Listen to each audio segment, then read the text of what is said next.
大家好，我是客家佛教中心的孝经长法师，是尊贵的占都古仁波切的弟子。这一期继续跟大家分享尊贵的占都古仁波切的生平传记承诺，这是中文的特别版第2版。目前来到第5章，创造传奇。我们这是这个是第17个分享，大概估计再过三个分享左右就结束这个整本承诺的分享。第5章呢，我们讲了很多内容，包括仁波切在马来西亚的，从92年开始，那时候他才27岁，那从那时候开始就跟马来西亚的信众结缘啊，在这里募捐款带回寺院去建设啦，在过后在这里跟一群信众怎么建立起师徒的关系，到最后终于让就是仁波切的上司派遣他来到马来西亚常住了。那从佛教中心呢，一间又一间创办的佛教中心，从许多失败中吸取经验，到最后仁波切终于成功设立了克切拉佛教中心。那从客家佛教中心，这逐渐演变成各种的克切拉的各大部门，乃至今天的克切拉禅修林。那这些我们都一一介绍过了。那现在其实已经来到总结的部分，就现在介绍的呢是众人眼中的仁波切。就是从别人的就是从那些过去就是每一个认识在不同阶段认识仁波切的人，他们眼中看的仁波切是什么样的，我们从这里呢可以更清楚的看到仁波切的一个怎么说呢，它的统一性，它的一致性。如果从大家的评价中，我们应该会得到一个这样子的一个总结，就我们再继续跟大家分享下去。那上一期分享的最后一个是292页的这一个甘丹萨济寺诊所前所长的就是他对仁波切的一个印象。接下去呢，我们要分享的这一个呢是尊敬的格西丹真达巴。尊敬的格西丹真达巴是谁呢？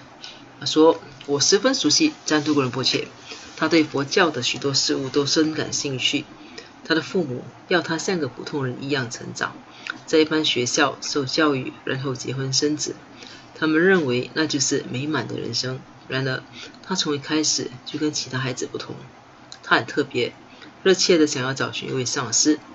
后来他找到了最佳的上师，接受了许多教诲，并实修佛法。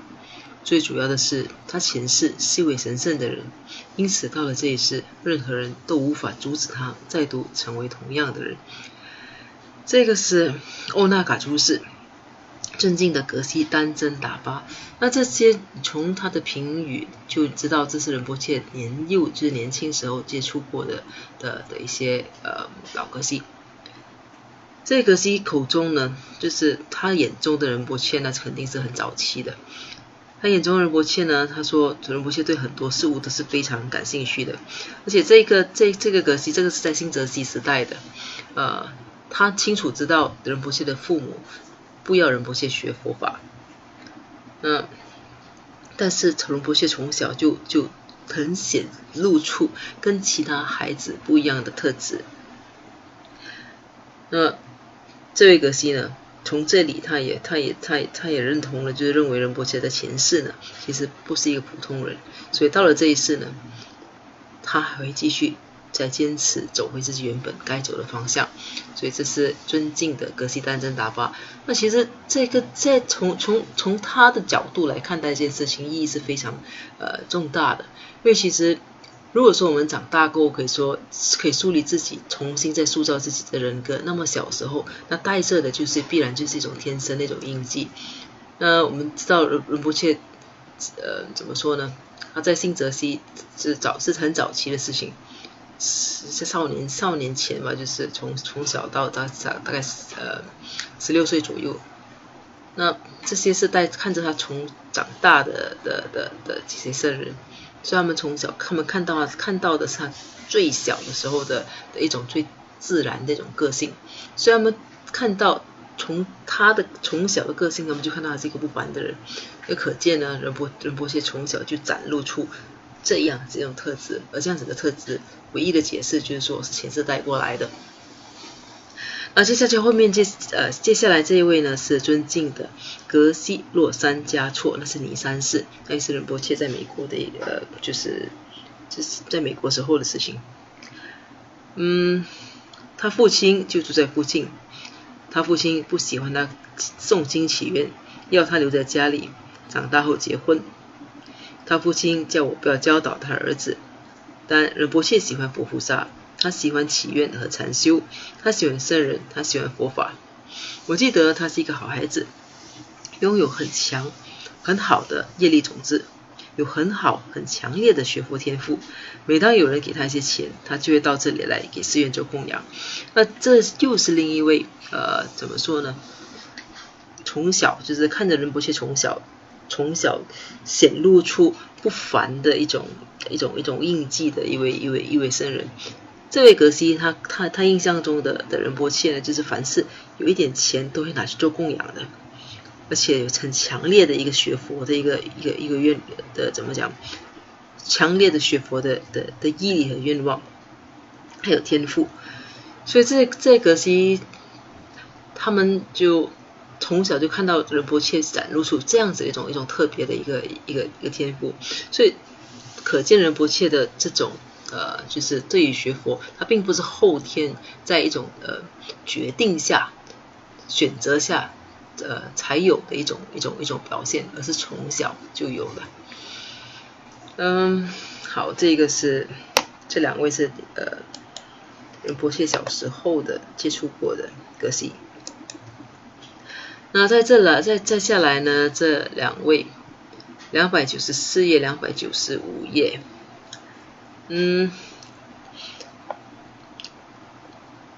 295这两位都是仁波切小时候的所接触过的就是佛法同修。那首先我们要介绍的第一位是294页的这一个是尊敬的阿尼杜登张一。阿尼杜登张一呢，他是仁波切在新泽西拉西干巴林时的佛法同修，他比仁波切大上了很多。他出家前的名字，当时仁波切常常去找他借佛法书籍的。那当时出家前的名字是卡门。那这位阿尼杜登张一呢，也是仁波切在寺院当时经济非常窘迫的时候，他接受堪苏洛桑达庆仁波切的指示，那每个月汇50美元给仁波切，大大改善仁波切的生活环境。所以我们在这里可以给大家念一念阿尼杜登张一对仁波切的一个就是印象。其实看仁波切从小接触的人对他的评语是非常有趣的，因为这是最原始、最赤裸裸的、最真实的一个体现。詹杜库有的时候会来我家，停在马路上，跟我讨论或请教我佛法的事。当时他大约6岁，他会拿着自己绘画和上色的佛菩萨图画过来，不断敲门，希望跟我说佛菩萨有多么的不可思议。他特别喜欢佛教的图画，也经常凝视和欣赏佛菩萨之像。他有强烈的依止心、信念和爱，主要是他从非常年幼的时候就怀有满腔的热忱。他就是喜欢分享，他是一个非常和善、非常爱好佛法的小男孩，跟其他任何小孩比起来都不一样。他一直都想要出家为僧，因此当他真的出家的时候，我并不觉得意外，那只是时间问题。还会在什么地方发生？不好意思，那只是个时间问题，还有会在什么地方发生。没有人能阻止他，那是他想完成的事。我很高兴他最后做到了。后来，当他成了一位仁波切，我也不觉得意外，因为他对佛法明显有着浓烈的喜好。对一个年幼的孩子对佛法如此感兴趣，我肯定这源自他前世非常深刻的佛法印记。因此，我对他是一位仁波切深信不疑。看书仁波切洛桑达庆对此也不觉得意外。我记忆中的仁波切是，即便面对过去他所遭遇的磨难，他们都无法打击他。他常常都是个快乐的孩子，即使在谈起自己离家之后的那些可怕磨难。他主要的内容一直都是遇见格西出清格尔辛，遇见迦杰宋仁波切的故事，以及他出家为僧的计划和他所经历的所有好事。他对自己的每位上师都有非常崇高的上师依止心。我认为每件事最后都结出善果，仁波切所经历的那些磨难是值得的。他明白自己必须经历那一切，他在最好的地方遇见堪树仁波切。这一个时区，另一个可能性是圣者如此的经历是想告诉别人，面对如此的磨难，你能熬得过去。我为如此的伟大成就感到惊叹。这有可能是他前世发愿自己将能利益别人，成就如此之多的事，好让别人听自己的劝告，给别人带来正面的影响。我们大多数人只是读书研究佛法，但我们没有对这个世界构成影响。然而像詹杜古仁波切的这么一个人，他不仅学习到了佛法，现在他还能身体力行将佛法弘扬开来。这一定是他离世所发的愿，不仅是前一世所发之愿。所以这是尊敬的阿尼杜登张一对仁波切的评语。那这位阿尼杜登张一呢，他认识仁波切是很早期的事情。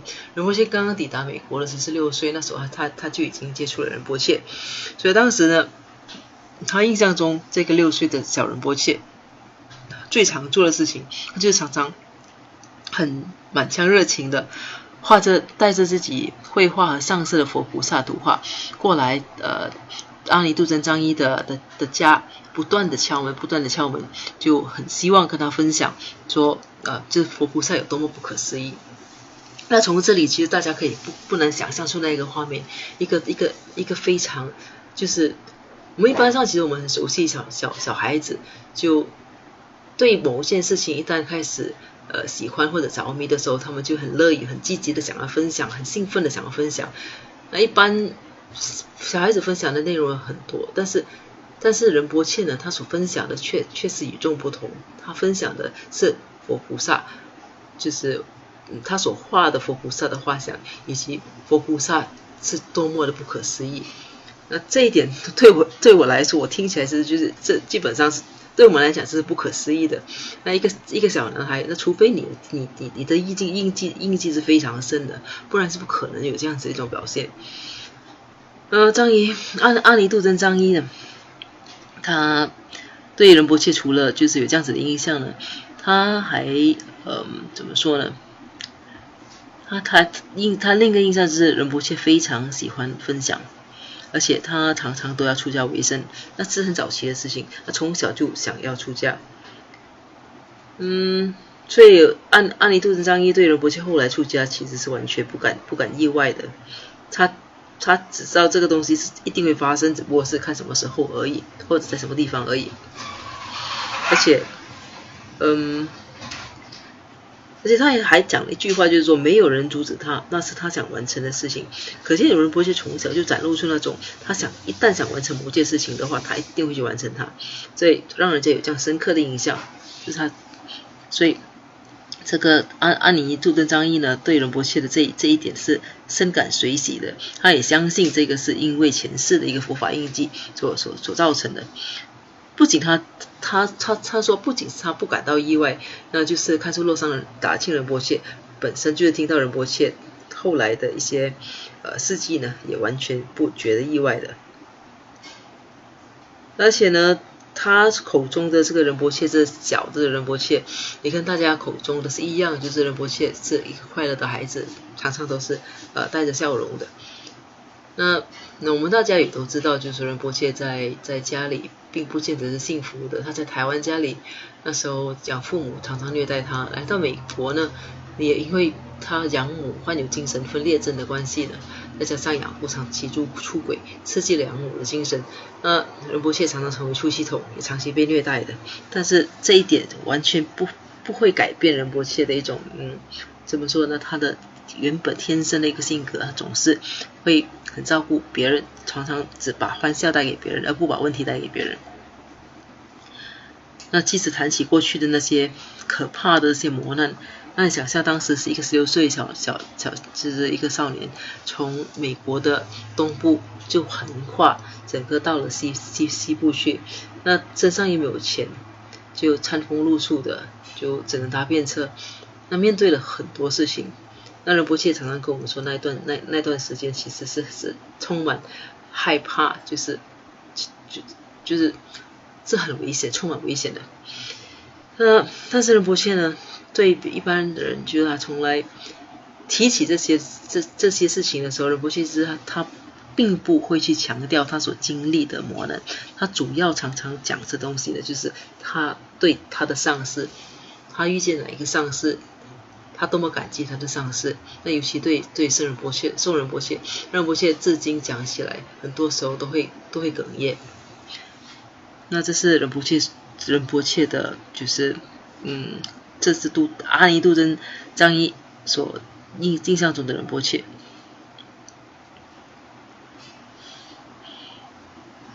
那我们接下去呢，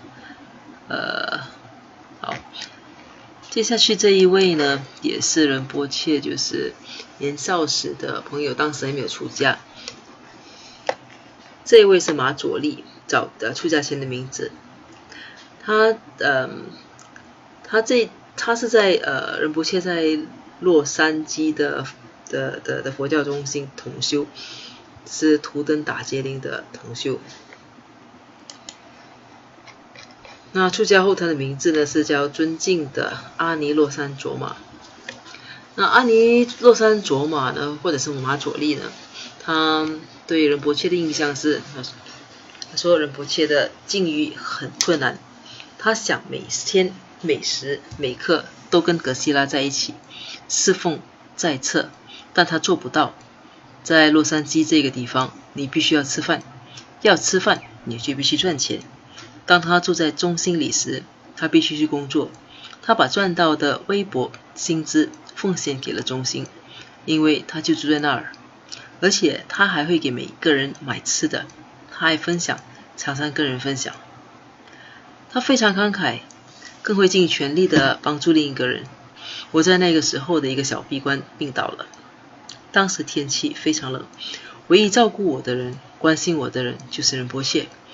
我当时还没出家为尼，仁波切到来，给我带了茶，带了食物和被单，免得我着凉。只有他照顾我，没有其他人了。其实也没有人要他这么做。格西拉没有跟他说要照顾我或者看我需要什么，没有人跟他说要什么，但他知道要怎么做。他有帮助别人的天性。他的爱心和善良体现出他慈悲的个性。他凭着以礼待人之礼对待每个人，不管你是好是坏，他都无分别心。即使你人品卑劣，他仍然看到你的善。他从不曾跟任何人起冲突。仁波切从没跟我说过他想出家为僧，但我知道他身上流着出家为僧的血液，在他身上有着某种东西引领他到佛法中。当你如此投入佛法，你当然会想要出家。我从他身上感觉到这一点，而且当他一心希望侍奉格西拉的时候，他是具备一切条件的。他告诉格西拉，他想当格西拉的侍者。格西拉笑着答应，因为格西拉是那种凡事亲力亲为的人。但仁波切真的去侍奉格西拉，并帮格西拉做了很多事。他甚至能预测格西拉要什么或需要什么。他从不拒绝格西拉，他不曾拒绝为格西拉做事。仁波切将葛西拉侍奉得非常非常好，然后试想想，他也把至尊颂仁波切侍奉得如此周到。仁波切每天每时每刻都侍奉颂仁波切，为颂仁波切准备食物，照顾他，协助他。每个人都想侍奉颂仁波切，但他们没办法像仁波切所做的那样来侍奉。你可以看出仁波切是出于爱而这么做。颂仁波切也将仁波切关系如父子般亲近，葛西拉和将仁波切也一样亲近。他们或许没有表现出来，葛西拉不是会把情绪表露于脸上的人，但在他心中，他是仁波切的后盾。葛西拉曾跟我们说，他爱仁波切，他们就像一个组合，他们相处得非常融洽。仁波切是一个非常坚定的人，他比当时的我还要严守戒律，他从不忘记做他的日常功课，我从他身上学会这一点。那时候我知道他充满力量，后来他告诉我自己前世是个仁波切，我吃了一惊，但我也曾想过会是这样。我从他身上感觉得到这一点，我不真的惊讶，我反而对自己更惊讶。嘿，我是对的，嗨，那是真的。我从他身上感觉到他是一个特别的人，他非常努力，他的发奋努力一定是由过去累世所驱使。他是一个人，且是一个圣人。我每次看见他的时候，心里都会在想，他是一个活生生的佛。这是尊敬的阿尼洛桑卓玛对仁波切的印象。在这里有一些从第一段就有一些东西令我非常非常感动的。他说仁波切其实他的遭遇，他的境遇是很困难的。那我们这一点我们都知道，其实因为他在洛杉矶那段时间，其实只不过是一个中学毕业生、高中毕业生，那其实没有办法赚取太多的钱，所以他必须一个人打好几份工，去支持他在洛杉矶这个城市的需要，以及要给房住。所以很多时候呢，自己本身是钱是不够用的，但是他即使这么拼命去赚，就是打几份工来赚取生活费，他还是常常给每一个人买吃的。那由此可见，仁波切这一点。那如果是一般人呢，在这样子的缺钱的情况，都会把每一分每一毫都收起来，收给自己。但是仁波切不是这样的，他那么努力的去工作，他还是把钱都怎么说呢？都跟别人分享。那这是他很爱分享的那种个性，是非常慷慨，经常为别人着想的。那阿尼洛桑卓玛呢，也还记得，就是当时他生病了，那唯一照顾他的人只有仁波切，会定时去送食物给他，拿被单啊，就是给他茶之类的，其实就只有仁波切。所以阿尼洛桑卓玛对仁波切也是高度肯定的。他说他仁波切对每一个人呢，其实都没有私心的，他总是以礼相待。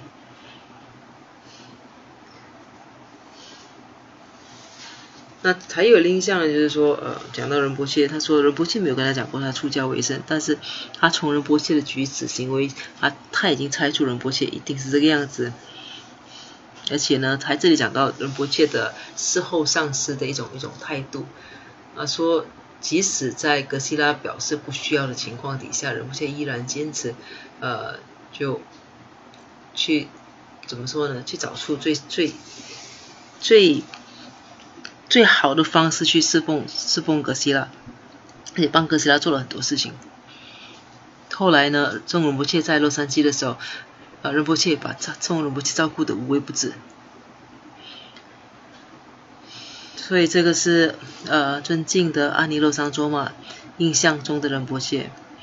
那且仁波切非常坚定，他非常严守戒律。所以这些都是仁波切的优点，从小到大直到今天都是这样子。那今天呢，他也把同样的要求就寄放给了就是他的弟子们。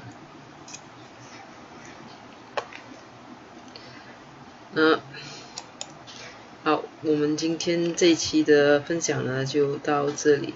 那在结束之前呢，我们大家一起做一个回向。如宝珍贵菩提心，为生出者愿生出，以生出之菩提愿，岂不退转倍增长？如宝珍贵之空性，为生出者愿生出，以生出之空性宝，岂不退转倍增长？愿以此修与一切功德，利益所有众生诸法后，现明至尊三慧名称师，所示佛法心要诸圣教。唯愿世世不离真上师，唯愿随时享有圣正法，并于地道功德圆满后，迅速证得金刚持果位。愿我趁着善根力，速即成就上师佛，一切众生尽无余，悉令安止是佛地。愿以弘扬中伽巴法王正法理则记，直系障碍之征兆，一切顺缘悉圆满。我及他人之三世，以此相属二之意，其愿善慧名称佛，教法永驻，圣增长。愿昼吉祥，夜吉祥，昼夜六时恒吉祥，一切事中皆吉祥。唯愿三宝常摄受，至尊上师身受永稳固，妙善法业普及遍十方。上一教法聚光照三域，众生未尽其情恒常住。好，我们这一期的分享到这里结束，我们下期再见，谢谢大家。